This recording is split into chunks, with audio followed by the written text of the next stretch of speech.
much coffee. I feel Right now. Oh, thank you. I love that Just drink a beer and you'll be fine. There you go. We're going to have some. Oh, you just made it.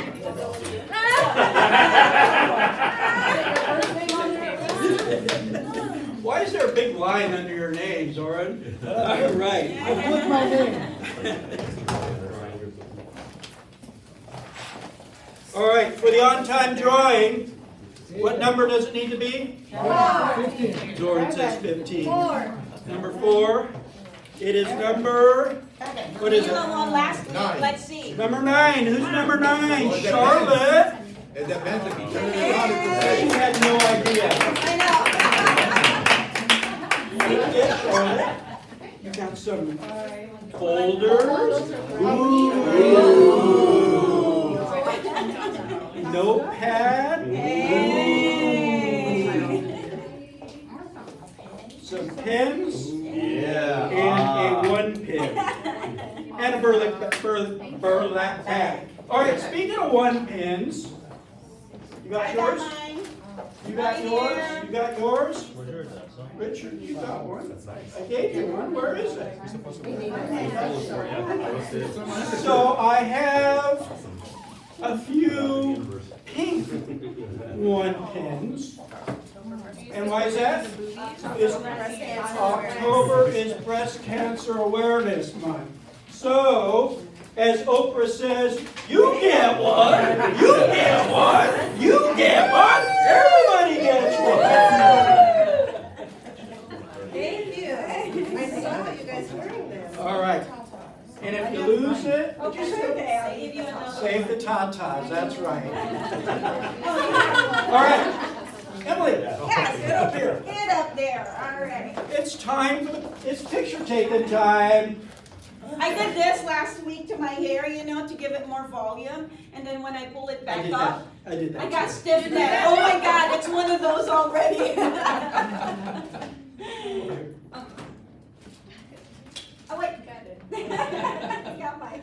All right, so everybody take selfies, take group shots, take pictures of your favorite broker. There you go. Take pictures throughout the whole meeting, and at the end, check in on Facebook and check in on the Realty One Southwest, and make sure you use the hashtags over here. If you use the hashtags, you're much more likely to get on those scrolls on the computers.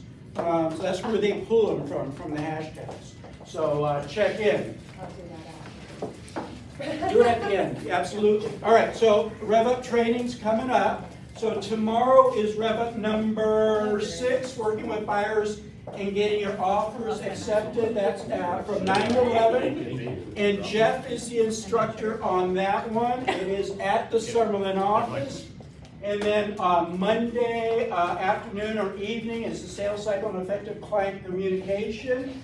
And that is via Zoom only. And our Emily will be the instructor on that one.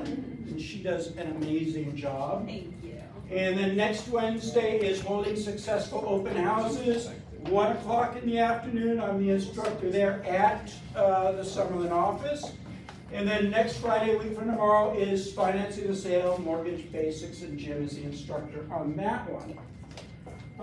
My broker information for when you guys are writing contracts. Hey, I wanted to mention something though. I don't have a slide for it. So many of us have received letters from the state of Nevada regarding our state business license, correct? Yep. And so there's been some questions on that regarding can you put down a home-based business and be charged 0 as opposed to 200. So I reached out to, remember Vicki Greco that was in here a few weeks ago teaching about LLCs? Well, she posted something on Facebook about these, and she said, if you have any questions on them, give me a call. So I called her, and I wanted to know about the home-based business, and she was pretty sure she had the answer to it, but she actually called the Secretary of State's office to get confirmation. We can't put that we're a home-based business. criteria for a home-based business is 100% of your business has to be from your home. And as realtors, we jump in the car and we're showing homes. Also, you can't do more than $40,000 worth of business. So you can't put home-based business. So I just wanted to clarify some of that up for you. What else we have here? Zelle, if you want to get your commissions by Zelle, there's flyers over there. Just scan the QR codes and sign up. It's easy to sign up and it's easy to get, and here's one big benefit, is normally your commission checks are available after 1 o'clock. With Zelle, you're going to get them about 10 o'clock in the morning, so even quicker.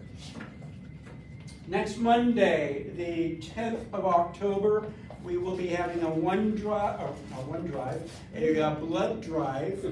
We're doing it quarterly now, and I will be giving blood. So if you want, call this number, 866-236-3276, and sign up. I'm already signed up for it at 10:30. All right, every Friday, and that's tomorrow, is we do Team Spirit Friday. So whatever your favorite sports team is, whether it's the Rams, or the Angels, or the Golden Knights, Or the Las Vegas Aces. or the Lakers, you know, whatever your favorite, not the Jazz. So where are your favorite? These guys back here are from Utah. So that's why I say not the Jazz. Go Cougars, go Cougars this weekend. They're just friends of mine from Utah when I was there. They just were in town. They want to stop by and say hi. So no heckling. No Hey, I already took your picture and tagged my favorite broker. I get enough heckling from all of them. All right, so new thing that we're starting, and Stephanie has taken the lead on this, is you want your open houses to be emailed out to everybody. We can do it. You want your new listings to be emailed out to everybody. We can do it, but we're not doing it individually. Reach out to her and have her the information prior to Thursday at noon. So if you want it for her, and it'll go out in Friday's email. So we do every, who knows that you guys get a newsletter on Fridays? Some of you actually read it? Yes. Well, good. Also, you do? All right, good. Right there. This is Nathan, by the way, if anybody didn't know who Nathan was. And so in addition to that email newsletter, you're also going to get an email regarding open houses and hot new listings coming on the market. All right? So by Thursdays at noon, you got to have that information. No exceptions. And Stephanie's tough.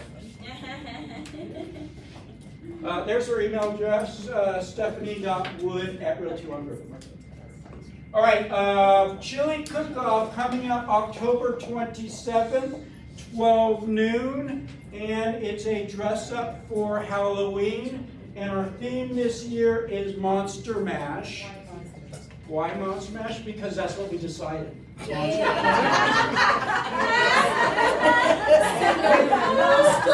There you go. Yes, it's a monster. Some people don't need a costume. See what I mean, guys? Mic drop. High five. You're not invited. Like my broker. All right, so chili cook-off and dress Feel the love around you. That's good. 27th. We will not be having a happy hour that week because we're actually closed, aren't we? Yeah, so we're closed for Nevada Day. But we will be doing this in lieu of.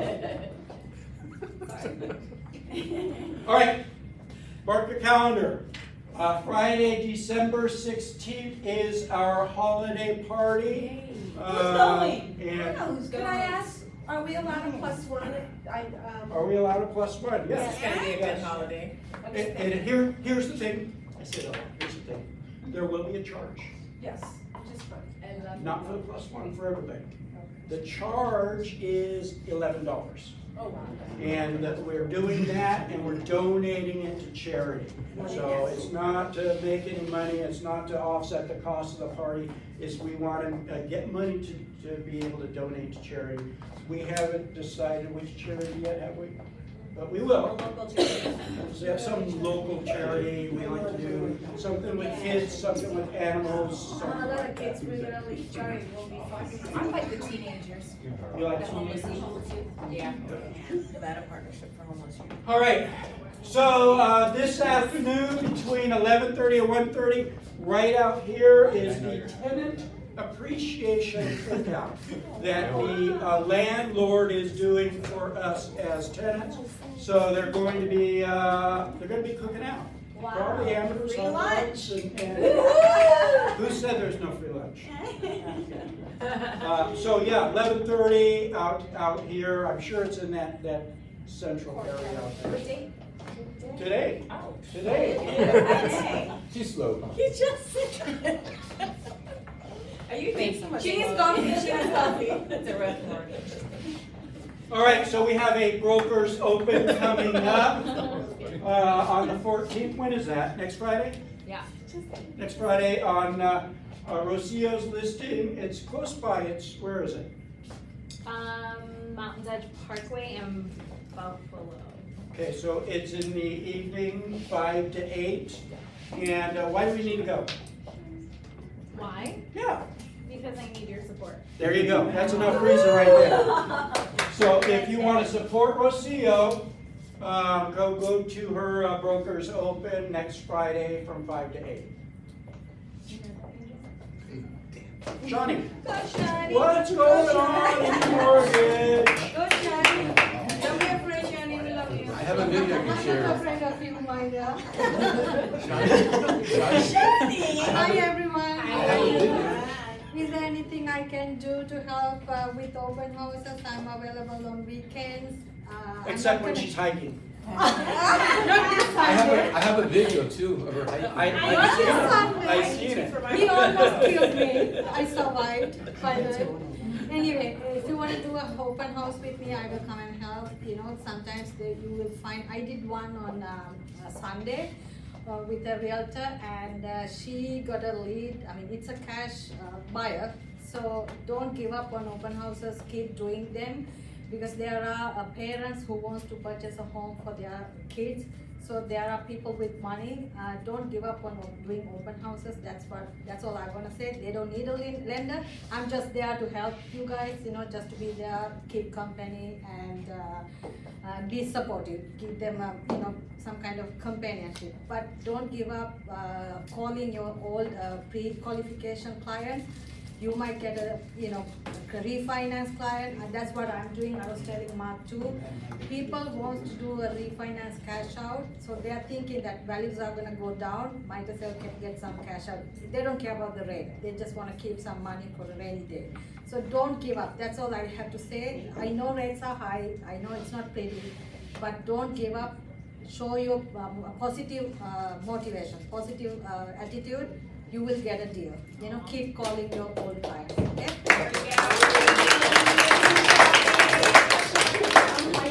So Shawnee's really hoping to do an open house so that she doesn't have to go hiking.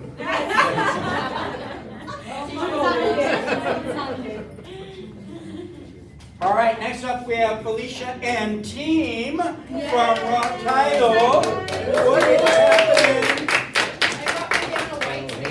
She's gonna turn over her letter. I'm gonna be able to scan. Good morning, everyone. Who remembers Jamie? She hasn't been here in a while. We miss you, Jamie. So happy to put a face to the name for those of you that are kind of on the newer side and haven't met Jamie before, because we actually used to be in offices here in the building. A lot of you know. Also Deborah and Eugenia, we love having you guys every week. Deborah, tell us what you got behind your letter. Can you please flip over? We have the new desk calendars up here. Yay, we love having these out towards the end of the year. We're getting into that business planning season, and of course what goes along with that is the desk calendars. We have boxes full of them. let me know if you guys want one. I have more. We just brought one to show you today, but I will leave some out, but it's first come, first served, and we are on limited supply, so if you want one, let me know, for those of you with offices as well. Okay, didn't bring my note that I needed to bring. One Cares, who has actually done the Just One project over on North Rancho in North Las Vegas? It's an amazing organization, homeless youth, right? Yes. Right. We are doing 3 dates, and we'd love for you guys to join us. We want to invite you personally to come with us next week. We have 2 days on the 12th, 14th, which is Wednesday, Friday, and then Monday the 19th. 8 to 11, arrival at 7:45. It's like a food pop-up pantry, so we're gonna be stocking bags and then handing out the food. I guess they drive through in a line and we hand out to them, so there's a couple different jobs to do. It's an amazing organization. It's also fun. It's a lot of good team building. We have shirts to give out as well, so you'll walk away with a One Care shirt as well. So if you guys wanna sign up, closed Facebook group, I posted the links to sign up for what day you're interested in doing. Would love for you to join us if you have the time. What organization is it? It's Just One Project, so also Realty One supports them as well, and there's been different days throughout the year. I know Green Valley did something last year that I joined them on, so you'll see a lot of the Just One Project, Realty One and Rock Title supported it usually, so. Okay, so you guys have anything? You guys wanna talk about escrow, anything that you're seeing, any tips or questions that you're getting a lot of? I mean, in this change of market. Well, I'm hearing a lot about listings sitting for quite a while. Everybody's getting very creative on whether or not they're gonna give credits to buy down rates or, you know, anything creative that they can think of now. Right, so you're seeing a lot of those seller credits coming in, but you don't see actually like what it's applied to, right? It's just a general line item. Sometimes we'll get an email that states, you know, in lieu of, you know, the rate, we're just gonna give a credit to buy down, but most of the time it comes over just closing cost credit. Anything that they need to know on cancellations or even opening escrow? We are opening escrows. There's business out there because we've got escrows opening. So if you guys need any one-on-one help from me to sit down and do some brainstorming or masterminding of farming, call lists, walking farms, just even reaching back out to communities that you've had a just sold or even a listed. The open houses, we're willing to help with open houses as well. There are things that I can help you out and team up with you on as well. So we're here to do anything we can to help you guys push that business, get the business. But there is business because we're opening escrows. So, do you guys have any questions for us? Anything happening out there that's not with Rock, but we can answer questions in general? Can you send us the link again for that? For the what, Just One project? Oh, yeah. Yes, absolutely, yes. All for all 3 days, Mila, or just, okay? Yeah, sure can. I have a quick question. If someone creates a transaction using a power of attorney that's been specific for a purchase, does that power of attorney ever expire, or is it done once the transaction's done? Like, could they come in and request a new power of attorney for any reason? So technically, the power of attorney has to be done by the title company that we're gonna be listing, unless the power of attorney, let's say it's inside a trust and that's assigned to that trust, so that they have power to do whatever they wanna do with the properties in there. That would be the only way that you can waive the title company that you're currently using having to execute a new power of attorney with the parties. Okay, it's a new bill. And it's specific to the title- property, right? It's their title company, and, it's my cousin's in purchase. She called me, she said, I don't know what to do, they're telling me I need a new power of attorney in the middle of the. Who's the builder, just out of curiosity, because we just closed one with Signature Homes. The one that didn't offer any commissions recently. She's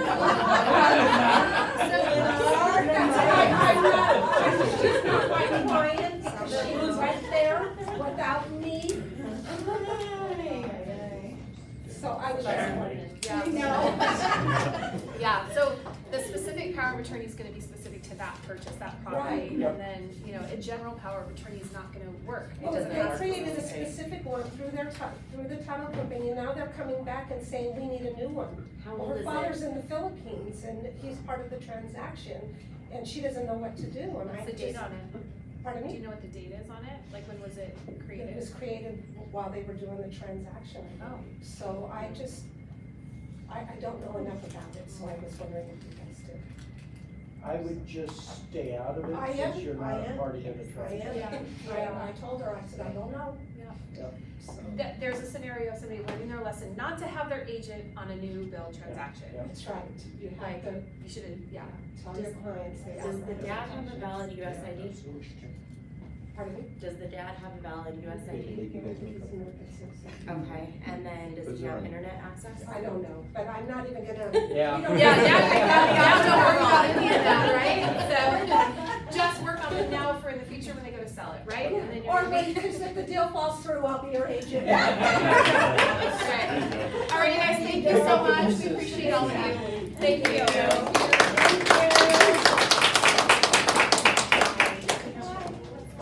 So Shawnee had mentioned open houses, Felicia had mentioned open houses. Open houses work, if you want to work them.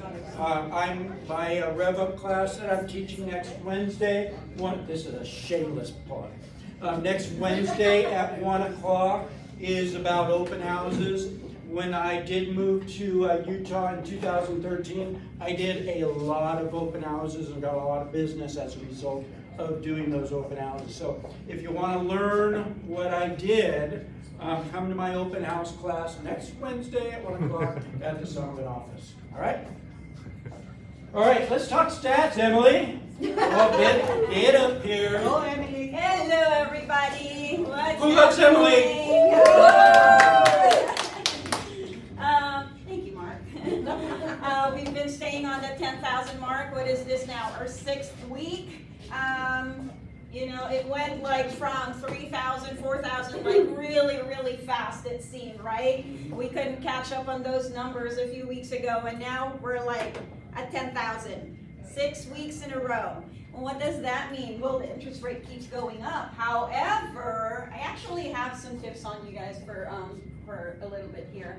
8,000, and then more than this now. It's more than half of the listings are now really price dropping. I have been doing my research and my quiet moments, and I have been checking to see how much is the market drop, and I'm seeing more and more that the prices is going up to 20% drop now on a lot of the homes, okay? So I think that's kind of like the number that they really want. Not all listings, right? But a lot of them are going as, you know, as much as 20% difference. Under contract, 4 months of inventory, we're still the same from last week. Days on market is inching a little bit, 47 days. Here's my tip for our agents here and for the buyers that you might possibly have. They may not be willing to buy right now, like right away, but keep up with them because I think they're just waiting for a magic number, right? And then what I've been told, actually, it was my banker said, Emily, why don't you do a HELOC? Because you've got such huge equity on your house, so this is great for our buyers, you know, so that when you reach the right number and you say, because, you know, for me personally, I say, okay, I like this community and I want to pick up 3 more properties in this community. Personally, I said, but the number is not quite there yet. However, if the market hits a certain degree, I'm buying 3 more properties. And so she said, why don't you get a HELOC now so that when that time comes, then you can pick up these properties and write the cash offers. So for those of you guys who doesn't, you know, think that HELOC is there, HELOC is there. So maybe that's one thing, and then they can refinance those later on. But when it does hit, then at least they're prepared. So have those things kind of ready for them now, and offer that as another, extra layer of cash for them. That way, if they're ready, even if they don't want to do the 7% right now, but if they can do a HELOC, then maybe that would be a better rate and better idea for them. It's funny you say that because a buddy of mine did just that. He took out money on a HELOC. I'm like, what are you doing that for? You gonna fix up your house? He goes, no, I'm gonna buy an investment property when the time is right. But now I have the cash to be able to do it. So, it just gives you another excuse, another reason to call your database. Pick up the phone and start calling them. Let them know, hey, I just heard about this great idea. you know, if you have the equity, you know, you're able to possibly pull this off, so. And who's got HomeBot here? Who offers HomeBot to their clients? None of you? I mean, I'm just using it, so. HomeBot, I love HomeBot, don't you? And if you guys have the HomeBot and you're sending these to your clients, right? I think it's like $25 a month. You put all of your clients' information there, and then they get like a monthly, kind of like a price for their home, what their home equity is, and then they'll see if they have equity. You can actually go into your HomeBot and then see how much equity they have there, and it's always a good time. That's like a point of conversation. Hey, I noticed you have $300,000 equity, and then of course you cross-reference the house to make sure they do have that equity still, you know, that the value is still there. And then what you can do is give them a call and say, hey, how about, you know, have you ever thought about doing this? And then the next call would be, I found this great investment opportunity. Did you open that HELOC that I told you not long ago, right? And if they do have that cash available, they might be able to purchase another income property. So just little things like that that might help the buyers and the sellers. Any reason to pick up the phone and call your database is a good thing. You always want to be reaching out to your database on a regular basis, and just let them know that you're here to help them and support them if need be, if they want. So that's what I have for you. Any questions on any of that? All right. Next up, we have a talk with a couple of our great agents. We're going to start off with Ricky Miller. We're going to be talking about ethics and etiquette. Ricky has been with us, how many, 4 years? 5 years? I've been in Nevada, it'll be 4 years next Tuesday. 4 years? Awesome. Been with Realty One since 2011. She's also licensed in California, so she's amazing. So we're super happy that you... Checks in the mail. Actually, I've had my license for 23 years. My parents were both agents. My aunt was an agent, and she actually worked for Realtor.com. So I've got real estate, I think, in my blood. They're all out of it now, but carrying on the torch. But Mark had asked me about etiquette, and I appreciate the opportunity because I have a huge fear of public speaking. But I've noticed between California and Nevada, I know there's a lot of changes, and people that are native to Nevada probably don't want to hear a thing in the world about California, and I get it. I only lived there 29 years. I'm actually from Kentucky. My husband's from Montana, but we met while he was stationed in the Navy in San Diego.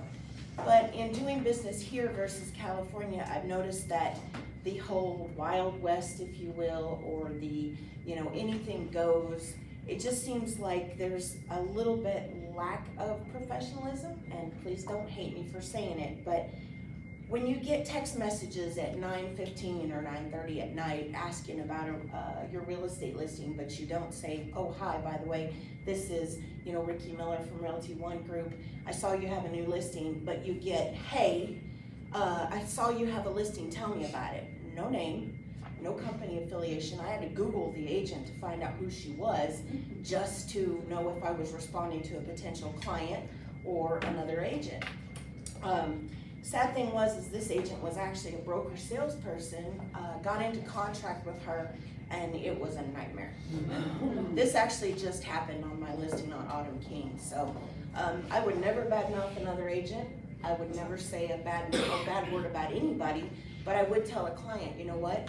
If you want to get into contract on this property, I'll have to find you another agent to work with, because I do not want to get into contract with this agent. I'm not saying anything bad about it, but if you set the pace that there's an expectation that we're professionals. We all stood up when we got our real estate license and took that oath, the realtor's oath. And it just seems like as time goes by, we become, I don't know, complacent, maybe a little bit lazy, but we don't need to take the text messages and make that our business, my personal opinion. This is all my personal opinion. You can take it with a grain of salt. But does everybody know what etiquette is? I mean, I know we all know what it is, but do you know what the actual definition of etiquette is? The customary code of polite behavior in society or among members of a particular profession or group.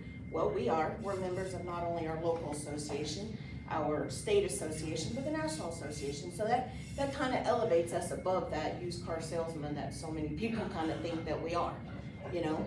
Etiquette is a set of conventional rules or personal behavior in polite society, usually in the form of an ethical code that delineates the expected and accepted social behaviors that, according with conventions and norms observed by society, a social class or social group.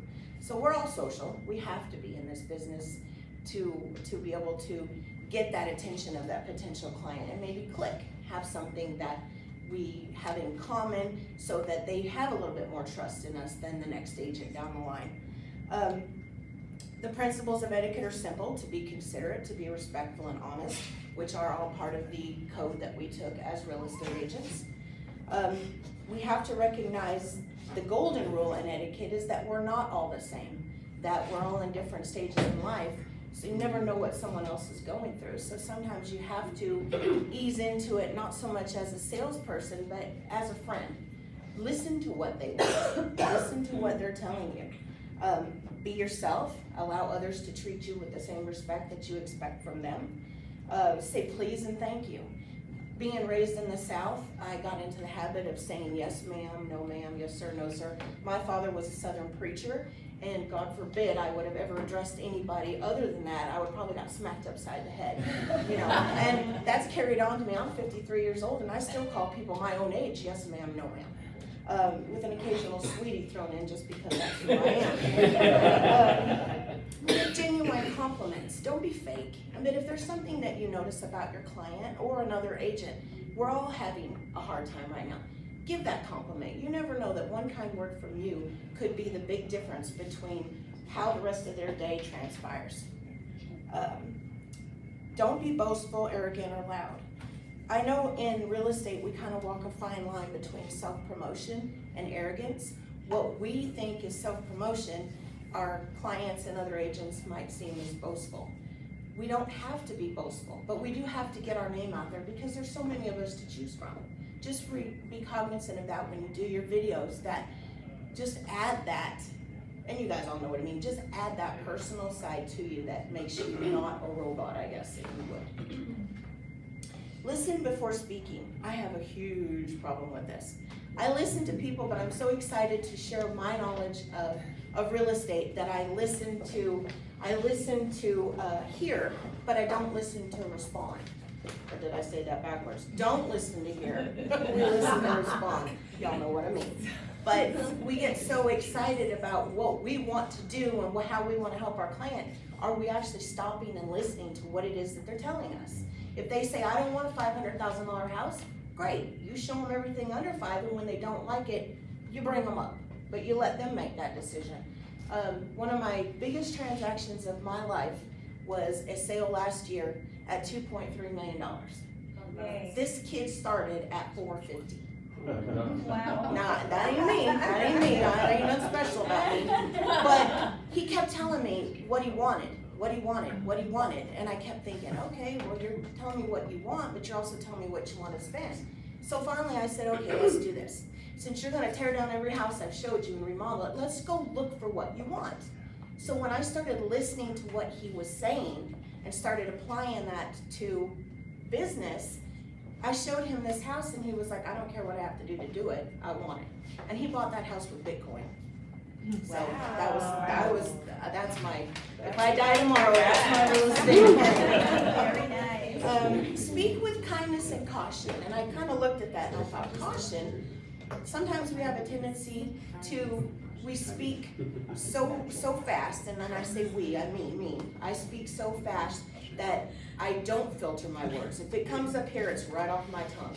And that's another thing that I have to be cognizant of, is because that's just who I am. That's my originality, that's my personality. But I would never say anything purposely to offend any of my clients. Sometimes I don't say anything because I'm worried they're gonna take it the wrong way. And it's really easy to do that through text messages and emails. I think if it's important enough, pick up the phone. We used to talk on the phone. I know we're all busy, but even if you call the agent back and you say, look, I don't have time to talk right now, but I got your message, I'll call you back as soon as I can. Just answer the phone. How many different ways on our business cards do we have to get a hold of us and we don't answer any of them? You know, we have to set the bar, and we do. Realty One Group didn't get that big beautiful billboard on the 215 because we're doing things the wrong way. this is what we have to train the other side of our transactions. We need them to be on our playing field, excuse me. Do not criticize or complain. Nobody cares, nobody wants to hear it, nobody's gonna change it by you criticizing or complaining about it. Just, what does they say, suck it up, buttercup? Be punctual, and if you can't, call. Say, hey, I'm running late. Don't send a text message, because you shouldn't be texting while you're driving, but we've all got Bluetooth on our cars, so we can call and say, hey, I'm running a few minutes late. There is some differences in business etiquette and etiquette. So in business etiquette, we have workplace etiquette, which is what happens when we're inside this building. Table manners and meal etiquette, we kind of throw that with the wind with all our barbecues and stuff. But professionalism, that's another etiquette trait. You know, you think about what you see in other agents that you respect, and you emulate that. You try to be the better version of yourself every morning when you wake up. Communication etiquette, oh, for the love of God, stop with the text messages. You know, 9:15 at night, I will work whenever a client calls me, but as another agent, don't text them late at night. Send them an email. If you need to get a hold of them immediately, send them an email, and if they're still awake, they'll respond. But stop with the text messaging. I love texting. I know. I'm old enough that I've been in this business long enough to know when we started with listings, they were on the Lightning site. You were in California, you know that. It wasn't in the internet. So coming from that, it just seems like we're going downhill. I don't know. Do you think? I mean, In a lot of ways, we are. You know, technology has helped our industry so much, but it's also hurt our industry, where people have lost the ability to communicate. well, or they're afraid to. Yeah. You know, we're the professional. Or We they have to, communicate we by have text. to guide our clients and other agents sometimes through this. And the last thing is 5 workplace etiquette tips every professional should know. Make a good first impression. We get one shot, folks, just one. And if that's a text message, I will never do business with that agent again. I don't care how much better she gets, because she just didn't set the stage as being professional from the beginning. And if you know you get under contract, now all of a sudden you're stuck with them for 30 to 45 days. So Ricky, it's not just the fact that they text you, it's the way they text you, not introducing themselves, and maybe the time that they texted you, correct? She sent me a text message that once we were under contract on a reduced sales price, then I needed to raise the price back up into the MLS for the appraisal. And I said, okay, well, first of all, appraisers have access to the MLS. Yeah. Second of all, why would I do that? Well, you're gonna have trouble with the comps. I said, no, I'm not. I'm not gonna have one problem with the comp. But she's a broker, a salesperson, telling me I need to change my list price after we'd already accepted a less price off. I'm like, Trust me, you don't have to be smart to be a broker. because she wanted to show, you know, the Asian history on our sales. Okay? So she gets this price up here in the MLS, but when she sells it and it shows that she got it for a lesser price, I don't know, maybe that's her way of patting herself on the back, that she did this great thing for her client, when she doesn't know what was going on the scenes behind my seller, you know?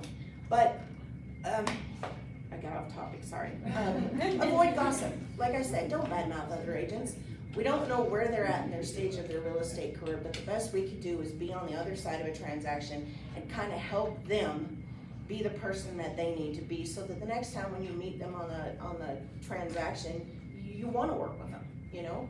You want to be inspiring to everybody you meet, not just your clients. Communication is email. If it's important enough, use the phone. Not a text or an email, because bad news can be bad, obviously, but if it's given in the right context, it's okay. You can tell some people, but when you get that text message first thing in the morning saying, by the way, my client's canceling escrow. Okay. Could you have spent 5 minutes and called me and told me why? Understand your work environment. Be considerate of those around you, especially in an open office environment. There's a lot of times when we got agents working out here and we're all laughing, cutting up, having fun. That's great, but you gotta be remembering these people are working. Just be personal yet professional. Be authentically you. You don't get too comfortable that you forget you're the professional. I've got a client right now that I could say anything in the world to him because he's family, as far as I helped his brother move to Kingman last year, so was referred to me by his brother, and every once in a while we'll get to talking and he'll say something to me and it's like, okay, I went too far with that, or I shouldn't have said that. But he knows me, he knows my heart, he knows that I'm authentic and that I would never do anything to personally insult him, but we still have to remember that we're the professional and we have to use etiquette at all times.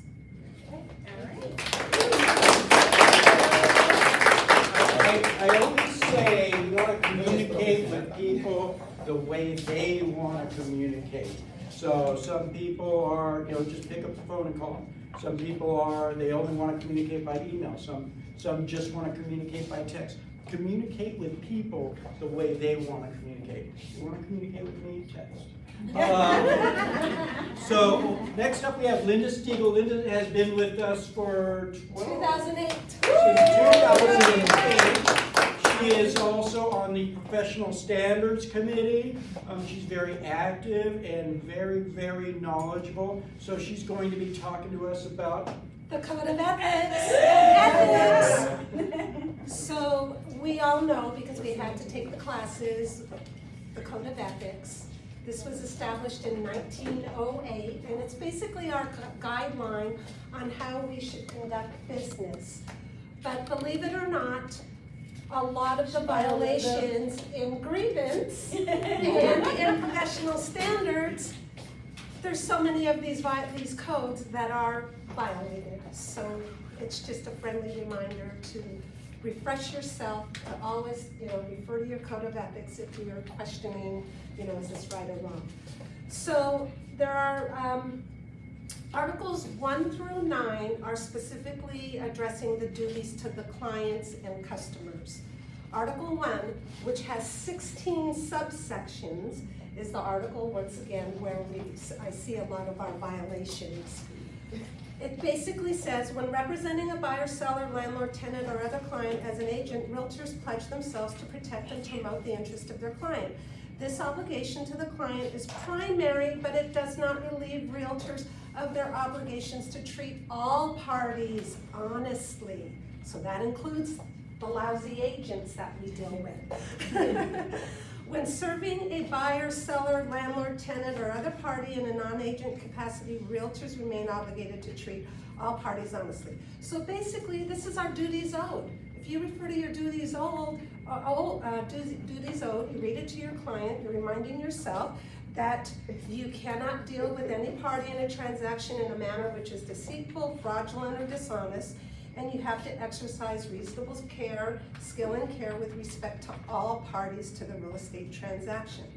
So it's just reminding us once again, and Ricky talks about this, we have to be professional, not only to our clients, but to other agents. When working in the best interest of your client does not mean you are their decision maker. There's a lot of times when I'm talking to an agent and we'll propose an idea and they'll say, no, we're not gonna do that. Well, they're not the decision maker. Working in the best interest of your client is talking to the client and letting them let you know their position. If posed a question or a scenario, always defer the client. Let me ask my client. And this is the same thing Ricky mentioned. When I was waiting for my license back in 2004, I read a book where the author said that a real estate agent's reputation is one of a used car salesperson. Below that, we're scum of the earth, we're hustlers and ruthless. And I didn't know that because the real estate agents we had, which were a couple, they were fine and professional. I couldn't believe it. So I knew as soon as I got my license, I wasn't going to have that reputation because reputation is so important in this business. The public is demanding higher ethical conduct from business professionals. We as agents have to help change our image to a positive, ethical one. So that's basically, there's 9 other articles that relate to dealing with the public. I'm not going to go over it. Articles 10 through 14 are duties to the public. Articles 10 talks about fair housing. Article 11 basically says, stay in your lane. Do not practice anything that's not your field of competence. It's not ethical. You can't be doing property management if you don't have the license. Don't be doing commercial if you don't know it. Refer it out, and if you want to learn about it, perhaps shadow that person that you're referring it to. Article 12 is regarding advertising. With social media, quite a few agents will take listings and put the pictures on their social media accounts and advertise it without acknowledging or having permission of that listing agent. So that is a big no-no, and it shouldn't be done. So I'm just warning you, don't be tempted to do that. Truth in advertising in the MLS. If it's a 3-bedroom with a den, don't put 4 bedrooms.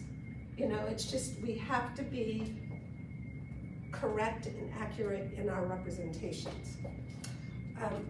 Articles 15 through 17 is regarding duties to realtors.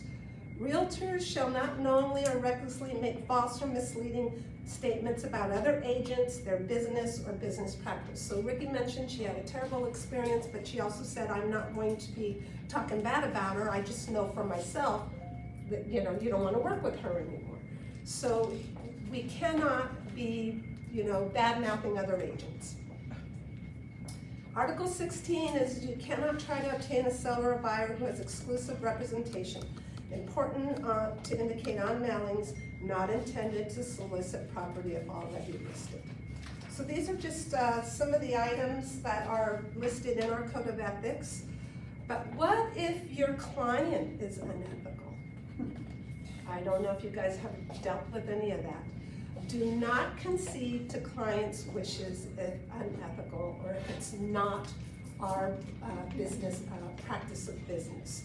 And the last presentation I had, and I'm going to restate it again, one of the cases that I heard in professional standards, there was a listing agent that her client had accepted an offer, but the client told the listing agent, don't change the status in the MLS. I want to see what else comes in. And for whatever reason, the listing agent capitulated. So a buyer agent comes along and says, do you have any offers? She said yes, but she did not say she had an accepted offer. The buyer agent went with his client, showed the house, they wrote an offer, and the listing agent said, oh, we have an accepted offer. Well, that happens, but when it was posted in the MLS, he saw that her accepted offer was before she showed the property. Well, he was livid.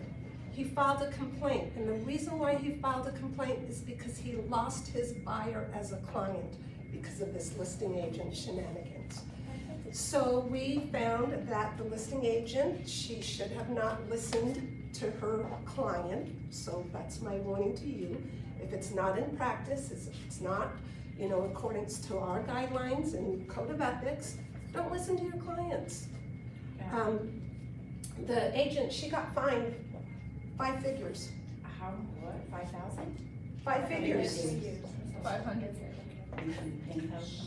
50,000. Something between $1 and $10,000. Thank you. Wow. Yes, and so a lot of times when we find that an agent is wrong, not only do they have to take additional CE, they'll get like a letter of warning, a letter of notice. So you don't want that. You don't want to deal with any of that. I think that just happened to me, to a client of mine. That we released the home. Someone called me to see the property. Are you the listing agent or? I'm the listing agent. Okay. And my client, we don't have offers, nothing. My client said to me, tell them that you have an offer. I go, absolutely not. Thank you. Say, what? Yeah. Yeah, people Yeah. tend to tell you, they go, we don't have an offer. Why would I say that? Also, we can have a high offer. No. No. So there's a level of expectation on ethics as agents, but we also have to remind our clients that they too need to be ethical, especially like with the seller's real property disclosure. There's a lot of times when they'll say something, well, you know, my roof is leaking, but I'm not gonna you know, put it on the report because I'm gonna get it fixed in a month. Well, I tell my clients, no, we're gonna disclose it, but then we're going to also, you know, let them know that we will get it fixed. Walk away if you have to. If your client is doing shenanigans that you don't agree with, walk away. It's not worth it. I know we see the dollar signs and we think, okay, this is another deal, but do you really want to jeopardize your license? Do you really want to have a bad reputation? And reputation is so important in our business that, you know, I just say do everything you need to do the way it should be done.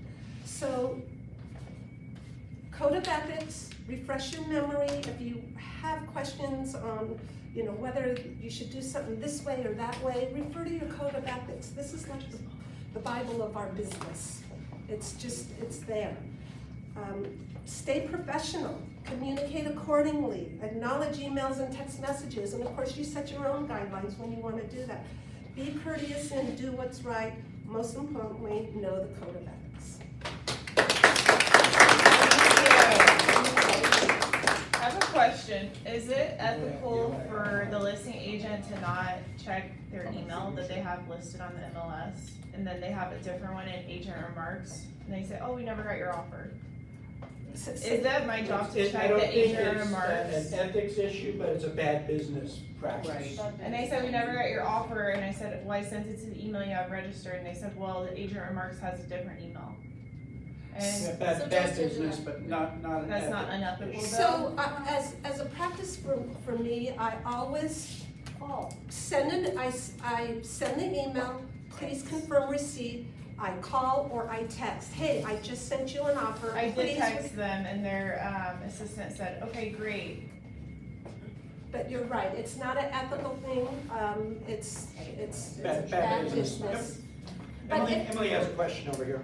I have a question. Since we have, you know, listings now that other listing agents want the other agents to promote, reposting listings online if it's not your listing, is there a proper way of doing that? And if so, can you share how? I believe the verbiage, because I haven't done this in a while, is listing courtesy of and the agent's name. So it's okay to repost it, other But you agents have to provide ask the it. listing agent, hey, I'd like to, and have it in documentation, email them. Yeah. Hey, I would like to advertise your listing on my webpage, do I have your permission? Yes, okay, you post it on your webpage. For sale, listing courtesy of, you know, Linda Stiegel. You know, so there's ways to do that, but you cannot just blatantly put it out there. So I had an incident. This happened to me. I post my pictures on Instagram, and there's a certain hashtag that I use. Well, this other agent used that hashtag also, so all of a sudden on Instagram, I got the hashtag and then all the posts. And I saw my listing with a big red for sale on it. And I said, wait a minute, I didn't write for sale. And I looked and a lot of my listings were on that. So, and I know I should have reached out to the agent, but I reached out to the broker. I reached out to the broker and I said, hey, so-and-so is posting a lot of my listings on his Instagram. I don't have a problem with him doing this. He just needs to ask my permission and acknowledge me as listing agent. Well, they said they would take care of it. Now, whether this was coincidental or not, I don't know. All of a sudden I got these junk emails about senior dating services.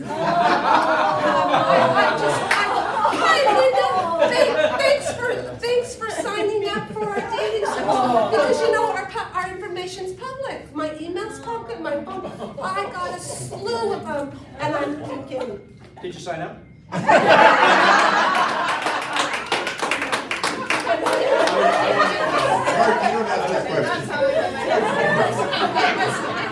Literally immediately after I had got the email that that situation was resolved. But there was another, I know we need to go, but there was another incident where I represented a seller. It was we got a cash offer from an out-of-state buyer. And this is when checks were allowed for earnest money deposits. And I got the receipt from the purchase agreement said the buyer will wire the funds. It was a 2-week close, out-of-town buyer, buyer's gonna wire their funds. I get the earnest money deposit receipt from the title company, and it was a personal check. And I called title. It wasn't Rock, because Rock wasn't in existence. I said, hey, you can't cash that check. It clearly states on the contract, they'll wire the money, it's a 2-week close. This is what the title rep said. Oh, I saw that it was a check from out of town, so I went ahead and deposited it. And I said, you just violated the contract. So I emailed the agent and I said, hey, you know, I got a receipt with a personal check. Why the deviation? The money was supposed to be wired. His response, you're funny. You're funny? You're funny. I'm funny. Oh my God. And I said, this is not something to laugh about. I said, you cannot change the terms of the contract. I said, number 2, it's a 2-week close. The title company is gonna put a hold on that check. I said, you are literally in violation of the contract. And this is what his last, oh, Linda, it doesn't matter. We're just deal doers. Wow. That was his attitude, and I just like, oh my gosh. Did you get the deal done? I got the deal done, and it's so funny because when I mentioned this in the class, one of these there was so many elderly, agents. He said, "What does it matter? It doesn't matter. You got the deal done. It doesn't matter." I'll tell you why it matters. It does matter. I had a client, one of my agents years ago, who represented the buyer, and in the contract it said that where there would be a personal check within 3 days deposited in an escrow, and then the buyer, instead of personal check, wired the funds in escrow within 1 day. So got it quicker, got better funds, and we got a cancellation from the listing side saying the buyer is out of contract, we're canceling it. And we said, well, why are they out of contract? Well, because they didn't do the personal check, it was wired. Whenever you change the terms of the contract, it needs to be in writing and agreed to by all parties. And that was an excuse for the seller probably to cancel because he may have gotten a better deal or something. Yeah, and there's nothing we can do. The buyer didn't adhere to the contract. Why jeopardize the transaction? So between etiquette and ethics, it's be professional. Reputation is so important. I mean, I just got, I closed a deal for 2 doctors who's had many agents. She texted me, Linda, we've had so many agents. You by far are the best agent I ever had. And guess why? Because I communicated with her. I let her know what was going on, every single step of the transaction, every repair that was made, she loved it. So just communication is key. Exactly. So that's all I have to say. Natasha, did you have a question? No, it was just going back to the storytelling. I'm sure we all have a story, but as far as like the funny, I'm not going to mention any names, but I had an agent call me and she was starting LOL, like every conversation was LOL, there's no lockbox. And I was just like livid by the end, I was like, this is not how you communicate, this is not professional. And at the end of the day, she was so wrong, she was like, there was no lockbox, and then she was like, LOL, sorry, I'm just Thank you. All right, thank you all very much. Remember, no matter how you slice it, greatness is a choice. Let's go out there and be great.